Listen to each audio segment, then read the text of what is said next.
Luka Dončić has been special for a long time, but what he's doing now feels historic.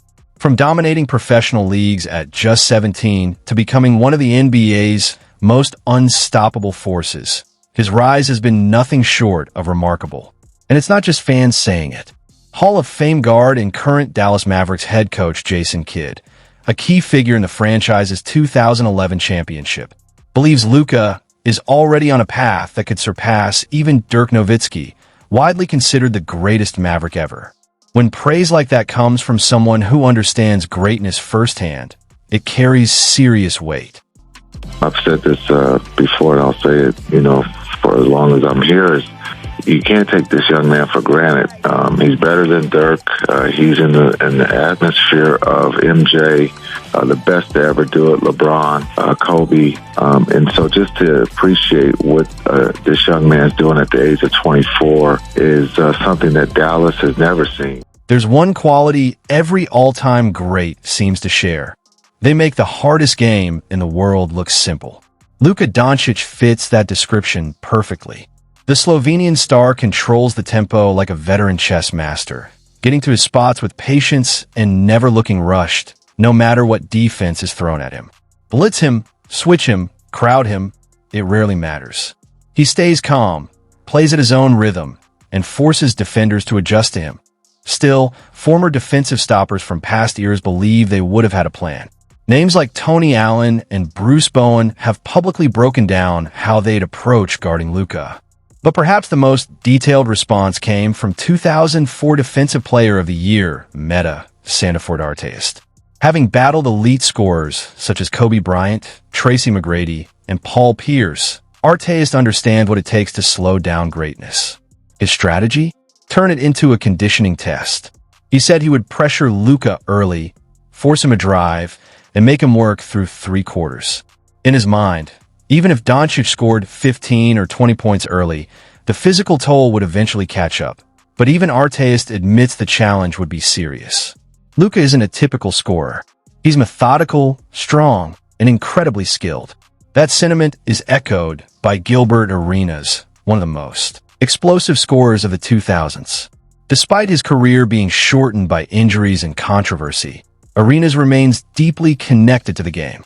He often praises Luka's mastery of fundamentals, footwork, balance, timing, the subtle tools that allow him to outsmart bigger and more athletic defenders. In a league built on speed and power, Doncic continues to prove that skill and intelligence can still rule the floor.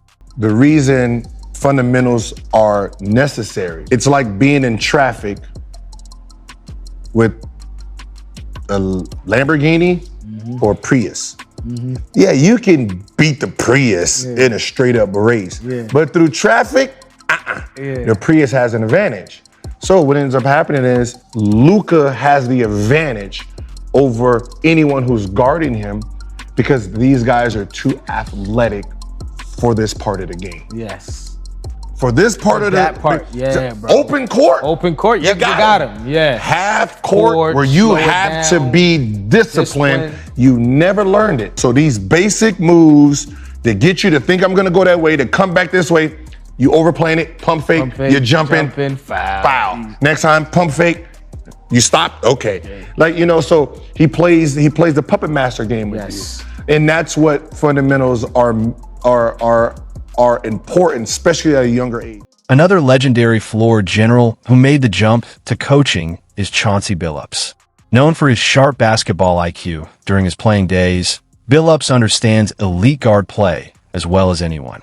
Unlike Jason Kidd, he hasn't coached Luka. He's had a game plan against him, and that experience wasn't pleasant. When Billups' Portland Trail Blazers faced the Dallas Mavericks, Luka Dončić put on a show. He exploded for 42 points, grabbed 13 rebounds, dished out 10 assists, and walked away with a dominant triple-double that sealed the win. After the game, Billups didn't hide his frustration. He admitted Luka was a massive problem all night long. What stood out most, he said, was Doncic's one-on-one brilliance, his ability to break defenders down, control space, and make Portland's coverage look helpless. It was a masterclass that left even a championship point guard shaking his head. It's a matter of playing against Luka. He makes every single team in the league look like that. It just is what it is. This guy's so big, you double him. He sees over top of you. His passes are on time, on target most of the time. It's just, some players are just that good, or they can do that. So for us, we knew that we were going to have to make multiple efforts on most possessions in this game. And for the most part, we did that. Had a couple breakdowns, in the last few minutes of it that cost us. When asked who Luka reminded him of, Chauncey kept it simple. Luka. I don't know. I don't think we've seen a guy like him. So he's one of one. When asked who Luka Dončić reminds him of, Chauncey Billups didn't overthink it. He kept his answer short and direct. Luka's game speaks for itself. Another Hall of Fame point guard who holds Luka Dončić in high regard is Gary Payton. Known as the Glove, Payton built his reputation on suffocating defense and relentless trash talk. He made elite scorers uncomfortable and rarely handed out compliments during his playing days. If anything, he thrived on getting under opponents' skin and forcing them out of rhythm. But even a fierce competitor like Payton knows real talent when he sees it. Over time, he's shown respect to the new wave of stars leading the league. When asked about Doncic during his rookie season, Payton didn't hesitate. He called Luka a special talent and made it clear that the Dallas Mavericks should build their entire future around him. When praise like that comes from one of the toughest defenders the game has ever seen, it speaks volumes. Luka's a great talent, a real great talent. He showed it. Coming over here, winning Rookie of the Year, and scoring as easy as he did. That's for being over and overseas a lot and being focused like that a lot and know how to score. They're building. It is what it is. They're building. And once you build and put the right pieces together and keep them together for a little bit, they'll be fine. I think Mark is doing a good job of doing what he has to do to keep them together.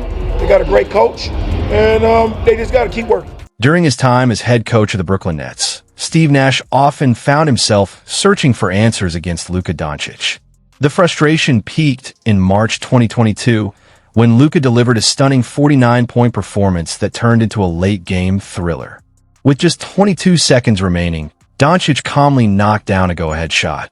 Moments later, Kevin Durant answered to tie the game with 8 seconds left, setting up one final possession. Everyone in the arena knew the ball was going back to Luka. Brooklyn threw everything at him, aggressively trapping and forcing the ball out of his hands. Technically, the plan worked, but it came at a cost. The double team left Spencer Dinwiddie wide open beyond the arc. Dončić read the defense instantly and fired a perfect pass over the trap. Dinwiddie buried the three, sealing the win. After the game, Nash highlighted what truly separates Luka from the rest. Not just the scoring, but the vision, patience, and ability to make the right decision under maximum pressure. I just think his feel for the game, coupled with his size. He's able to use his size to get free, and that feel for how to get people off balance and how to spray the ball or how to score. Luka Dončić announced his arrival on the big stage in style during his first ever playoff series in 2020. In Game 1 of the Western Conference quarterfinals against the Los Angeles Clippers, the 21-year-old phenom dropped an eye-popping 42 points. The performance was jaw-dropping not just for the sheer scoring, but for the poise and confidence of someone so young in such a high-pressure moment. After the game, analysts and former stars weighed in. Richard Jefferson discussed on ESPN how the expectations on Luka were enormous, noting the intense spotlight and high standards he faces even at 21. Meanwhile, Scottie Pippen zoomed in on the 11 turnovers Doncic had that night, suggesting those mistakes ultimately cost the Dallas Mavericks a possible win. It was a performance that showed both brilliance and the growing pains of a superstar in the making. I know exactly where he's coming from. Being a player that has played at that level, had to be a leader for your team. When you have a game, when you have high turnovers, those are your worst games. Those are games that you can criticize yourself. Those are games that your teammates are going to criticize you. But not only the coaching staff are going to criticize you, but beyond that first half, you take away those first 7 turnovers, he had an outstanding game. His leadership, his floor ability to see the floor, to make the right plays. I mean, he was outstanding. His offense was very dominant. down in the stretch of the game when Porzingis went out, but I can understand that he is a little bit humiliated because of the turnovers, and he realized, like everyone else in Texas, that they let a game get away. At the end of the day, even though Scottie Pippen highlighted Luka's turnovers, he made it clear that he still recognized Luka Dončić as an extraordinary talent, a player capable of changing games with his skill and basketball IQ. Even players who faced him only briefly took notice. Dwayne Wade, for example, didn't need many matchups to see Luka's greatness. When asked about the young star, Wade didn't hesitate. He's a big fan. For someone of Wade's caliber to say that, it only reinforces the level of respect Luka commands across generations. Hell of a player, hell of a young player, but he just, it seems like he's been here before already. He's just very seasoned. I think Dallas Mavericks fans, the NBA, sports fans around the world should be excited about, what he can do for the next 20 years in this game. As a fan of the game, I love watching him play. He does things on the court that you just, it wows you. So it's great. You guys got a good one. Keep him. I'm sure Mark Cuban will. Even though Michael Jordan dominated the spotlight during his playing days, he's rarely been seen publicly in the basketball world in recent years. But actions often speak louder than words, and his respect for Luka Dončić was impossible to miss during the 2022 All-Star Game. Michael personally went out of his way to greet Luka, a gesture he doesn't extend to everyone. For example, Karl Anthony Towns didn't receive the same treatment. Greatness recognizes greatness, and that moment made it clear. Jordan sees something special in Doncic. Even before this encounter, MJ's admiration was evident.